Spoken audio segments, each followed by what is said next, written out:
En 1241, Europa no estaba viendo otra guerra. Estaba viendo el fin del mundo acercarse al trote de miles de caballos. En cada ruta comercial, en cada monasterio, en cada mercado, la misma frase se repetía como una maldición. Vienen del este y no se detienen. Y lo más aterrador no era solo que ganaban, era cómo ganaban. No era una victoria limpia, era una desaparición. Ciudades convertidas en ceniza, ejércitos enteros borrados en un día, regiones donde, de pronto, el silencio era más fuerte que cualquier campana. Para la gente común, los mongoles no eran un reino lejano, eran una tormenta con ojos. Por eso hoy quiero empezar rompiendo el mito cómodo, ese que dice, Europa se salvó porque murió el Gran Khan y listo. Sí, la muerte de Ogedei fue real. Sí, obligó a los mandos a volver a Asia. Pero si esa fuera toda la historia, Europa habría sido una presa fácil hasta el último minuto. La verdad es que, antes de que la política mongola tirara del freno, Europa ya estaba encontrando una manera de resistir. No perfecta, no heroica, pero efectiva. Y esa resistencia tuvo un símbolo. Una máquina medieval, fría, simple por fuera y brutal por dentro. Un arma tan odiada por su letalidad que, un siglo antes, fue condenada por la Iglesia para guerras entre cristianos. Y ahora, en 1241, esa misma arma se volvió el diente que asomaba por cada muralla, la ballesta. Pero ojo, no te voy a vender el cuento infantil de una arma mágica que lo cambia todo. Las armas no ganan guerras solas. Lo que cambia la historia es cuando una sociedad convierte un arma en un sistema. Y eso es exactamente lo que Europa hizo. Agarró piedra, barro, bosques, puentes, disciplina, información, y lo convirtió en una trampa donde el mayor talento mongol, la movilidad, empezaba a perder valor. Para entender por qué esto importa, hay que volver al momento exacto en que Europa se dio cuenta de que su forma tradicional de pelear estaba vieja. En abril de 1241, la noticia cae como un martillo. Primero, en Polonia, una gran fuerza europea intenta detener el avance en Legnica. Caballeros, órdenes militares, soldados locales, la imagen clásica de la guerra europea. Armadura pesada, estandartes. La idea de que un golpe frontal, valiente, honorable, puede resolverlo todo. Pero los mongoles no pelean ese juego. Ellos no buscan chocar como dos paredes. Ellos buscan romperte por partes. Te prueban, te muerden desde lejos, retroceden como si tuvieran miedo. Y cuando tú haces lo que siempre has hecho, perseguir, ya estás dentro del guión que ellos escribieron. Y ese guión es simple. Te separo, te confundo, te rodeo, te mato sin dejarte usar tu fuerza. Las crónicas hablan de humo, caos y unidades que pierden contacto. Y eso es lo más importante. La caballería pesada funciona cuando el ejército está unido. Cuando el martillo golpea como una sola cosa. Si el martillo se rompe en pedazos, deja de ser martillo. Se vuelve chatarra. 2 días después, el segundo golpe, todavía peor, Mohi, en Hungría. Y ahí, el daño no es solo militar, es psicológico. Hungría era un muro serio, y aún así, cae. El país se llena de refugiados, los caminos se atascan, los mensajes se contradicen. Las ciudades empiezan a tomar decisiones sin esperar órdenes. Y en esa desorganización, el enemigo se vuelve más grande en la mente de todos. En ese punto, la pregunta deja de ser ¿podemos ganar una batalla? Y se convierte en ¿cómo sobrevivimos a un enemigo que elige cuándo y dónde pelear? Porque esa era la esencia del poder mongol. No solo su violencia, su control del ritmo. Los mongoles eran rápidos, sí, pero más que rápidos, eran organizados. Tenían exploradores, tenían disciplina dura, tenían mandos capaces de coordinar fuerzas separadas a distancias enormes. Y sobre todo, Tenían una idea de guerra que Europa no había visto a ese nivel. Movimiento constante, ataques sincronizados, engaños, repetidos hasta que el enemigo comete un error. Y cuando lo comete, no hay piedad. Europa, en cambio, era un mosaico. Reinos que se miraban con desconfianza, nobles que defendían lo suyo, ciudades que negociaban su propia supervivencia. No era un imperio con una sola mano, era un continente lleno de manos, que no siempre se agarraban entre sí. Y por eso el pánico fue tan total. No era solo miedo al enemigo, era miedo a tu propia lentitud. Ahora viene el primer cambio clave. Y es un cambio que suena simple, pero en 1241 fue casi revolucionario. Dejar de perseguir. Eso era el veneno. Eso era el error mortal que los mongoles explotaban una y otra vez. Te provocan, retroceden, te invitan a salir, y cuando sales, te cierran la puerta en la cara, con flechas. Entonces, después de 1241, la información que corre por Europa no es poesía. Es una lista de supervivencia. No persigas, no te separes, no salgas al campo abierto si no tienes el terreno a favor. Protege puentes, cierra puertas temprano, pon vigías, aprende a aguantar. Y aquí es donde Europa empieza a ser fría, porque el instinto del caballero es salir a pelear. El instinto de la ciudad es cerrar y resistir. Y en esta historia, el instinto que salva es el segundo. Europa ya estaba llena de fortificaciones, no porque se estuviera preparando para los mongoles, sino porque llevaba siglos peleando consigo misma. Castillos, murallas, monasterios fortificados, torres, puertas reforzadas. Un continente que, sin querer, había construido un montón de dientes de piedra. El problema era, una muralla sin fuego es solo una pausa. Si solo te escondes, te asedian. Y los mongoles no eran solo jinetes, también sabían asediar. Habían enfrentado fortificaciones complejas en Asia. Habían aprendido, contratado ingenieros, adaptado métodos. Así que Europa necesitaba algo más que piedra. Necesitaba poder de fuego defensivo, algo que pudiera castigar al atacante sin regalarle un blanco fácil. Y ahí entra la ballesta. La ballesta no era nueva, no apareció de la nada, pero en 1241 se vuelve urgente, se vuelve masiva, se vuelve sistema. Un arquero tradicional requiere años. Un arquero montado mongol requería una vida. El arco no es solo músculo, es técnica, es cálculo, es repetición desde niño.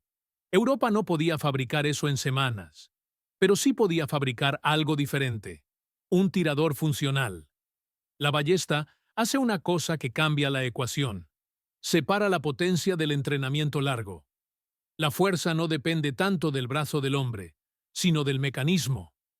Se tensa con palancas, ganchos, manivelas. Se carga con método. Y luego el disparo sale con una consistencia que, para un defensor detrás de piedra, es oro puro. Eso significa que un campesino, un guardia urbano, un artesano, puede aprender a usarla en mucho menos tiempo que un arco exigente. No se vuelve un genio de la noche a la mañana, pero se vuelve peligroso. Y en una crisis, peligroso y disciplinado vale más que perfecto pero inexistente. Y ahora viene un detalle que ayuda a vender el peso moral de la historia. La ballesta fue condenada por la Iglesia en el siglo XII para guerras entre cristianos, porque se veía como un arma que rompía la lógica caballeresca. No distinguía entre noble y plebeyo. No necesitaba años de formación. No respetaba el mito del combate limpio. ¿Te imaginas el nivel de miedo para que Europa agarre ese arma y la ponga en cada muro? Ahora, por sí sola, la ballesta tiene un problema. Recarga más lento que un arco. En campo abierto, eso puede matarte. Pero Europa entendió algo. No iba a pelear en campo abierto. Iba a pelear desde posiciones donde la recarga lenta se puede esconder. Detrás de un parapeto, la recarga lenta no es una sentencia. Es solo parte del ritmo. Entonces, la ballesta se vuelve aún más peligrosa por algo muy simple. Organización. Se crean equipos. Uno dispara, otro recarga, otro cubre.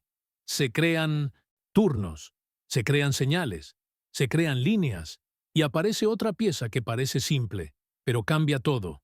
El pavés. Un escudo enorme, casi como una puerta portátil. Lo plantas, te cubres, asomas apenas lo necesario, disparas, vuelves a cubrirte.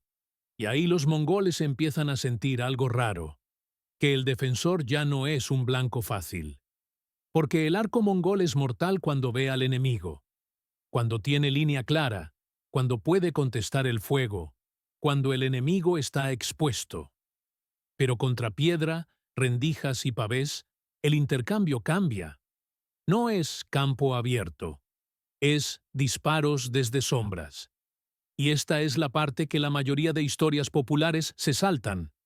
La ballesta duele no solo por lo que perfora, sino por dónde se usa. En un puente estrecho, en una puerta, en un camino entre bosques, en un paso embarrado, en una entrada canalizada con zanjas y estacas, en un lugar donde el caballo no puede bailar.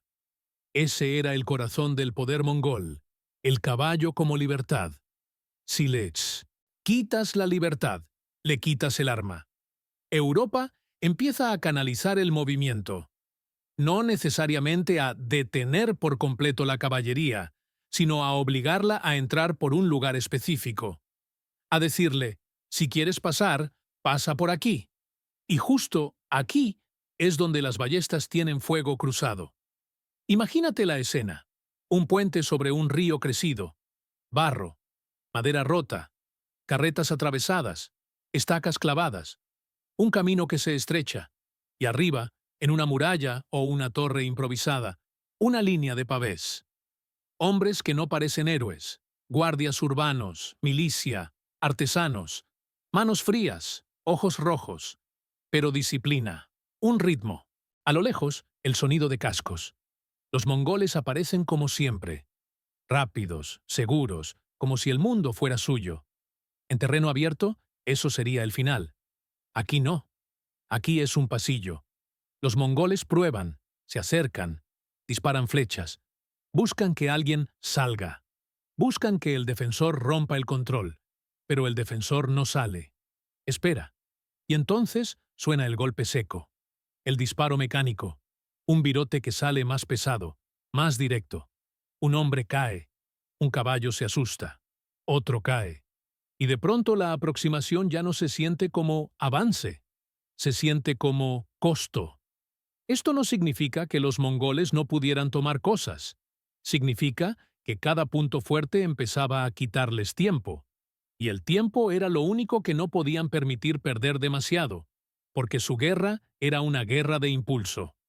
Ahora, si todo esto fuera solo murallas y ballestas, la historia quedaría incompleta. El verdadero secreto europeo, lo que transforma todo, es que Europa empezó a compartir información como nunca antes. Piensa en cómo funcionaba una invasión en la Edad Media. Muchas veces, una región aprendía a pelear solo después de ser aplastada. Aprendía con sangre propia. Pero en 1241, el miedo viajó más rápido. Y con él, las lecciones. Monjes escriben cartas. Mensajeros corren. Mercaderes llevan rumores precisos. La iglesia se convierte en un canal. Los relatos de Polonia y Hungría se vuelven manuales de supervivencia para otros. No persigas. No pelees en campo abierto. Protege puentes. Fortifica puertas. Usa fuego cruzado. Entrena ballesteros. Usa pavés. Haz que el enemigo pague por cada kilómetro. Esa velocidad de aprendizaje, aunque imperfecta, fue un arma. Porque cuando los mongoles se movían hacia nuevas zonas, ya no encontraban enemigos completamente ciegos. Encontraban gente que ya sospechaba la retirada falsa. Encontraban ciudades que no abrían la puerta por pánico. Encontraban defensores que esperaban el juego y se negaban a jugarlo. Y aquí viene otro factor gigantesco: el terreno europeo. Europa central y occidental no es estepa. Hay bosques que rompen visión. Hay colinas. Hay ríos por todos lados. Hay pantanos. Hay caminos estrechos. Y hay densidad de fortalezas. En muchas regiones, en una jornada te topas con otra muralla, otra ciudad, otra torre. Para una guerra basada en movimiento libre, eso es un laberinto. Además, la logística.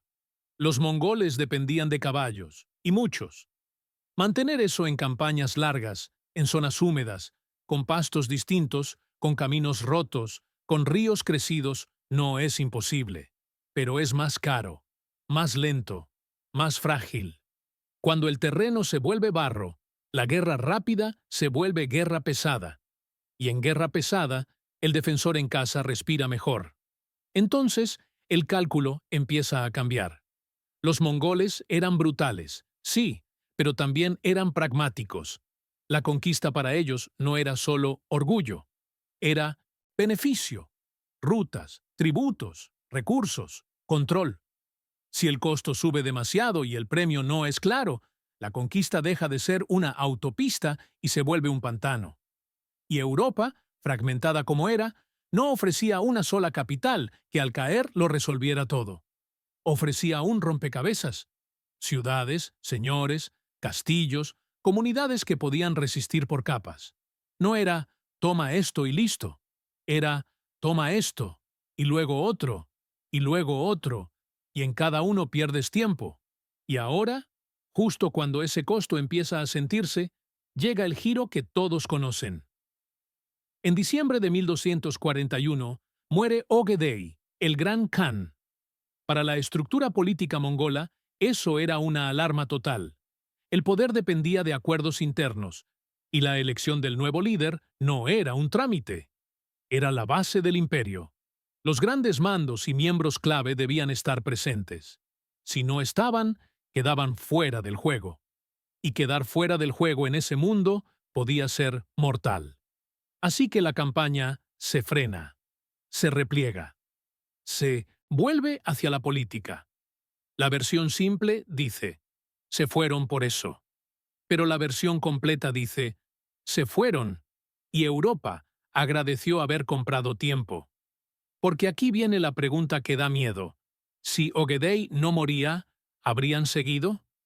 Los historiadores discuten esto, y es lógico. Nadie puede viajar en el tiempo. Los mongoles se adaptaban, aprendían. Podrían haber ajustado tácticas. Podrían haber traído más recursos para asedios. Podrían haber insistido. Pero hay algo que sí podemos afirmar sin adivinar el futuro. El impulso ya no era tan limpio como en el inicio. Las victorias rápidas no se repetían igual en zonas densamente fortificadas. El terreno complicaba. Las murallas drenaban. La información defensiva se esparcía. Y sobre todo, el costo en tiempo aumentaba. Y en una guerra de conquista, el tiempo es sangre. Si pierdes tiempo, pierdes impulso. Si pierdes impulso, el terror deja de ser automático. Y si el terror deja de ser automático, el centro enemigo empieza a respirar. Europa no ganó una gran final en 1241. Europa sobrevivió. Y sobrevivió porque cambió el juego. En vez de salir al campo a morir por orgullo, se encerró y convirtió cada puerta en una decisión difícil. En vez de perseguir, esperó. En vez de pelear como caballero, peleó como sistema. En vez de confiar solo en nobles, convirtió a ciudades enteras en defensores. La ballesta, en esta historia, no es solo metal. Es un símbolo de ese cambio. Es la herramienta que hace posible que una comunidad defienda su pared sin necesitar una vida entera de entrenamiento. Es el arma que castiga al jinete cuando el jinete ya no tiene espacio. Es la pieza que permite fuego consistente desde seguridad.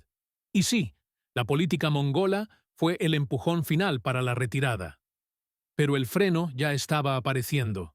Un freno hecho de piedra, barro, bosques, puentes y una lluvia de acero. Lo más increíble es lo que quedó después. En lugares golpeados, la memoria se volvió arquitectura. Más torres, más castillos de piedra, más puertas reforzadas, no porque fuera bonito, porque ya habían visto el precio de no tenerlas. Y la ballesta siguió. Se volvió común en guerras europeas por siglos, no solo por potencia, sino por lo que representa. Controlar el espacio, controlar el ritmo, castigar antes de que el enemigo te toque. Esa es la lección real. No es ten un arma fuerte, es cambia el tablero. Cuando no puedes vencer al enemigo en su juego, no intentes ganar jugando mejor. Haz que el enemigo juegue donde tú eres fuerte. Cambia el terreno, cambia la distancia, cambia el tiempo. Eso hizo Europa en 1241. Y por eso, cuando los mongoles miraron hacia el oeste otra vez, ya no veían un campo abierto lleno de presas. Veían un laberinto fortificado, un continente que había aprendido a morder. Y aquí te dejo con la última imagen, porque es la que más pesa. Una puerta europea al atardecer. Piedra fría. Antorchas. Silencio. Un pavés apoyado en el muro. Una ballesta descansando como si fuera solo una herramienta. Y afuera, el camino vacío. No parece una victoria. Parece una pausa. Pero en la historia, a veces una pausa es todo lo que necesitas para sobrevivir.